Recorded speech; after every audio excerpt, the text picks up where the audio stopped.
Hello everyone, welcome to my YouTube channel economics NET achiever. आप सभी लोगों का बहुत बहुत स्वागत है मेरे यूट्यूब चैनल में। आपको मैं बता दूं, मैंने जो जून 2019 प्रीवियस ईयर क्वेश्चन का ये क्रैश कोर्स शुरू किया है, जिसमें मैं आपको जून 2019 यूजीसी नेट इकोनॉमिक्स के क्वेश्चन सॉल्व करा रहा हूँ और उसको एक्सप्लेन भी कर रहा हूँ कि आपको वो क्वेश्चन कैसे करने हैं। क्योंकि अभी जो हमारे पास टाइम पीरियड बचा है, इसमें ज़्यादा से ज़्यादा प्रैक्टिस करना बहुत इंपॉर्टेंट है। इसलिए आप मॉक टेस्ट को लगाते रहिए, मॉक सीरीज अटैम्प्ट कीजिए, प्रीवियस ईयर क्वेश्चन को बार बार लगाएं। इसलिए मैंने ये स्टार्ट किया है, जिससे आपकी जो प्रिपरेशन है वो और अच्छी हो सके और आप अपने आप को टेस्ट कर सके कि आपकी प्रिपरेशन कैसे चल रही है। तो चलिए स्टार्ट करते हैं आज का कोर्स। कल हमने क्वेश्चन नंबर 12 तक 11 तक कर चुके थे। आज हम क्वेश्चन नंबर 12 से स्टार्ट करेंगे। Question number 12, general equilibrium analyse determines. General equilibrium जो होता है वो एनालाइज डिटरमाइन क्या करेगा। आपके पास यहाँ पे ऑप्शन दिए हुए हैं, आपका टाइम शुरू होता है अब। राइट आंसर क्या है आप ऑप्शन मुझे कमेंट करके बताइए।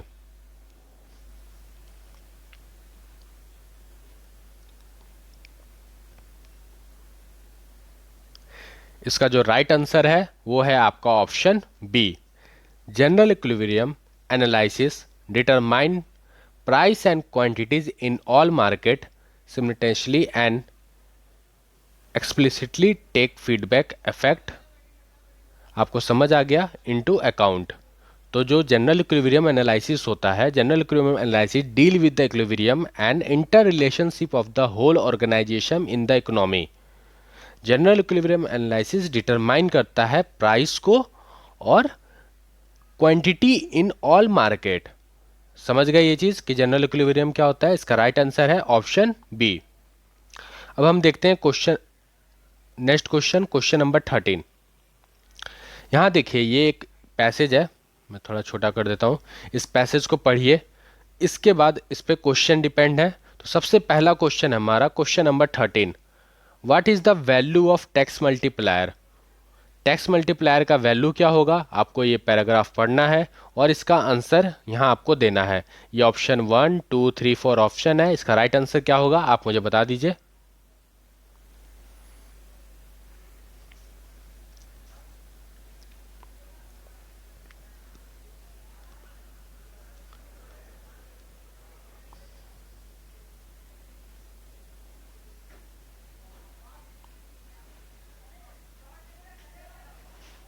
इसका जो राइट आंसर है वो है आपका ऑप्शन डी। Option D -4। अब मैं आपको एक चीज बता देता हूँ, फॉर्मूला बता देता हूँ। जो टैक्स मल्टीप्लायर का फॉर्मूला क्या है, delta Y by delta T equal to M P C, M P C divided by 1 minus M P C. इस फॉर्मूले पे अगर आप पुट करेंगे आपका आंसर आ जाएगा। अब यहाँ पे देखिए एम पी सी है हमारा कितना, 0.8, 1 माइनस 0.8, आपका आंसर आ जाएगा -4। ये चीज़ आपको समझ आ गया कि वैल्यू ऑफ टैक्स मल्टीप्लायर का फॉर्मूला हमारा ये है। इस फॉर्मूले को पुटअप करना है, M P C divided by 1 minus M P C, जिससे हमारा आंसर आ जाएगा -4। अब हम नेक्स्ट क्वेश्चन की ओर बढ़ते हैं। पैराग्राफ आपका यही रहेगा, क्वेश्चन इस पे अलग अलग आते रहेंगे। Question number 14, what is the value of government expenditure multiplier. Government expenditure multiplier की वैल्यू क्या होगी ये आपको बतानी है। आपका टाइम शुरू होता है अब।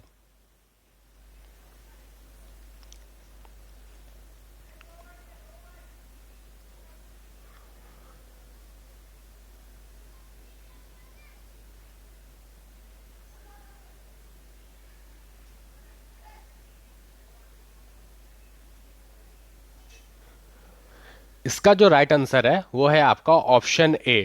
अब एक्सपेंडिचर मल्टीप्लायर क्या होता है, इसका फॉर्मूला मैं आपको बता देता हूँ। Expenditure multiplier 1 divided by 1 minus M P C. M P C आपको मालूम है, एम पी सी हमारा 0.8 है, तो इस चीज़ को याद रखिए। एम पी सी 0.8 है, तो 1 माइनस 0.8, आपका जो आंसर आ जाएगा वो आ जाएगा 5। ये चीज़ सॉल्व कर लीजिएगा। मैं आपको फॉर्मूला बता दे रहा हूँ। गवर्नमेंट एक्सपेंडिचर मल्टीप्लायर का फॉर्मूला होता है 1 divided by 1 minus M P C. ये फॉर्मूला है। इस फॉर्मूले को अगर आप पुट करेंगे, क्वेश्चन को देख के, पैसेज को देख के अगर आप पुट करेंगे तो आपका आंसर आ जाएगा ऑप्शन ए। अब हम बढ़ते हैं क्वेश्चन नंबर 15। क्वेश्चन नंबर 15 है हमारा, what is the level of equilibrium income. Level of equilibrium income क्या होगा, आपको यहाँ पे ऑप्शन दिए हैं, आपको राइट आंसर बताना है।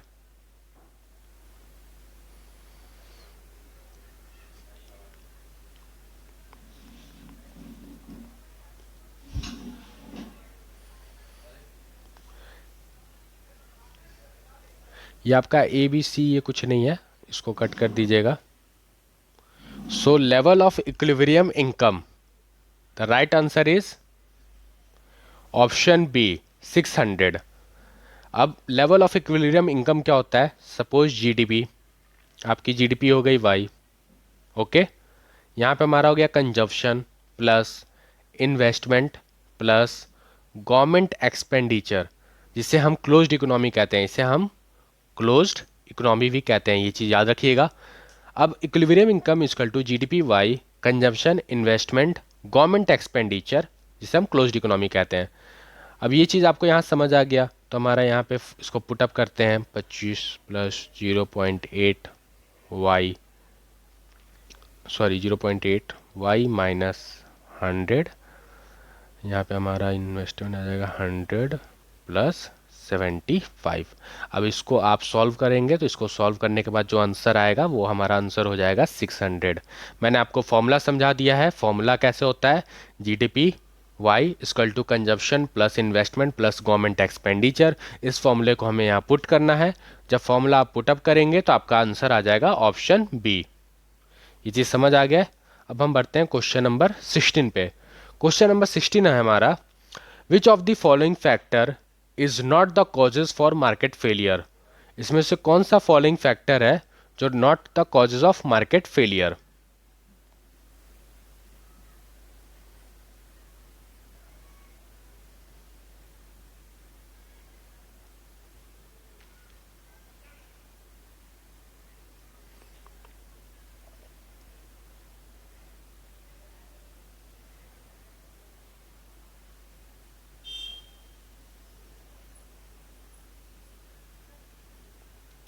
इसका जो राइट आंसर है वो है आपका option D, lack of demand. Lack of demand is not the factor of causes of market failure. Market failure होता क्या है, market failure refer to economic situation. ये एक इकोनॉमिक सिचुएशन है आपका, जो characterized by the inefficient distribution of good and services in the free market. Market failure refer to a economic situation which is characterized by the distribution of good and services in the free market. So, the most common occurring example of market failure are monopoly, information asymmetric, public good and factor immobility. सो यहाँ पे आपका जो right answer है, पूछा जा रहा है कि कौन सा कॉजेज नहीं है, तो lack of demand is not the causes for the market failure. Question number 17 हम देखते हैं, which of the following is not the part of Wiseman and Peacock hypothesis. आपको बताना है जो विस्मैन एंड पीकॉक हाइपोथेसिस है उसमें चारों में से कौन सा उसका पार्ट नहीं है।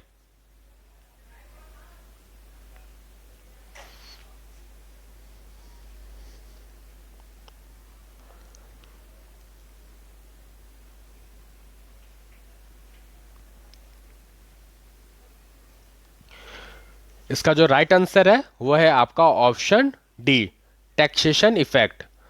अब विस्मैन एंड पीकॉक हाइपोथेसिस होता क्या है, मैं आपको ये समझा देता हूँ।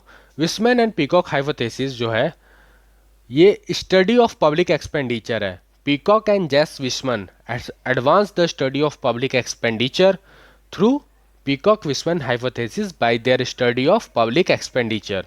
They focused on the pattern of public expenditure and observe that increase in public expenditure take place in 3 steps and it does not follow a smooth or continuous trend. So taxation effect is not a part of Weismann-Peacock hypothesis. आपको ये चीज समझ आ गया। अब question number 18 की तरफ बढ़ते हैं। क्वेश्चन नंबर 18 हमसे पूछ रहा है, vertical equity in taxation mean that. What is vertical equity in taxation mean that. इसका राइट आंसर क्या है, आप मुझे कमेंट करके बताइए।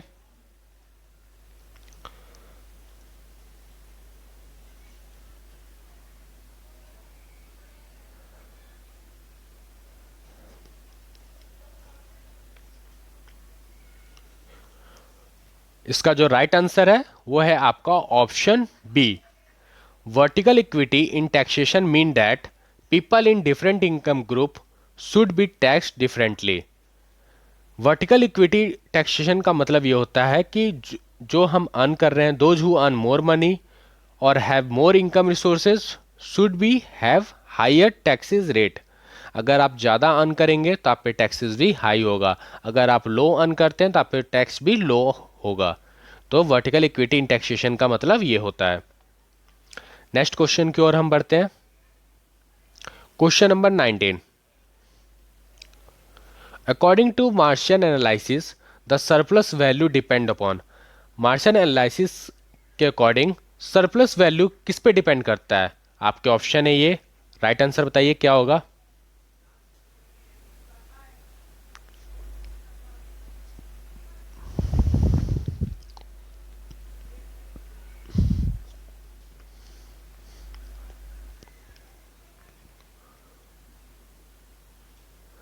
इसका जो राइट आंसर है वो है आपका option A. According to Marxian analysis the surplus value depend upon surplus and necessary labour time. जो मार्शल्स थ्योरी थी, मार्शल्स थ्योरी ने ये एक्सप्लेन किया था कि जो सरप्लस वैल्यू होती है, हमारी सरप्लस वैल्यू, वो इक्वल होती है new value created by the worker.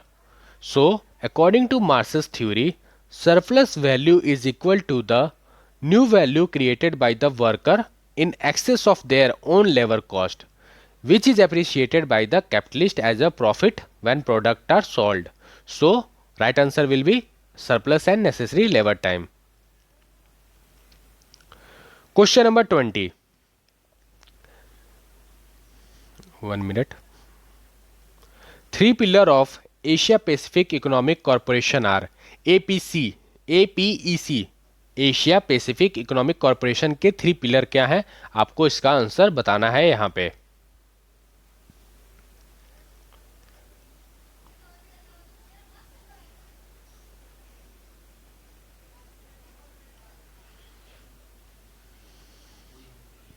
इसका राइट आंसर है आपका ऑप्शन बी।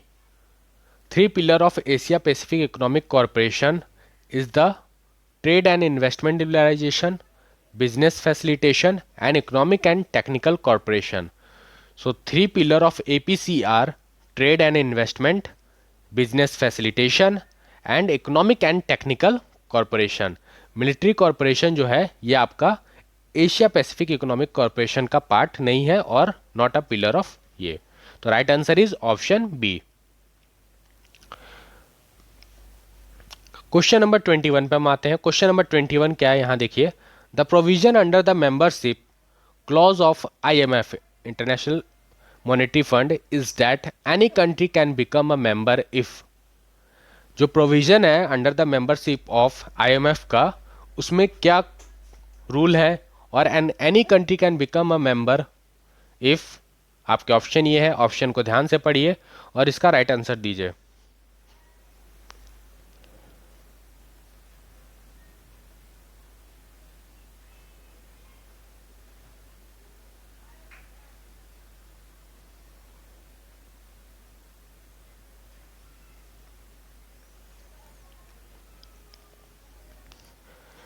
इसका जो आपका राइट आंसर है वो है option C. The provision under the membership clause of IMF is that any country can become a member if the country is willing to be a member of World Bank. वो country World Bank की member होनी चाहिए और दूसरा willing to pay subscription. So आपका right answer है option C. Question number 22। Which of the following is not the function of capital market. इसमें से कौन सा फॉलोइंग कैपिटल मार्केट का फंक्शन नहीं है, वो आपको बताना है।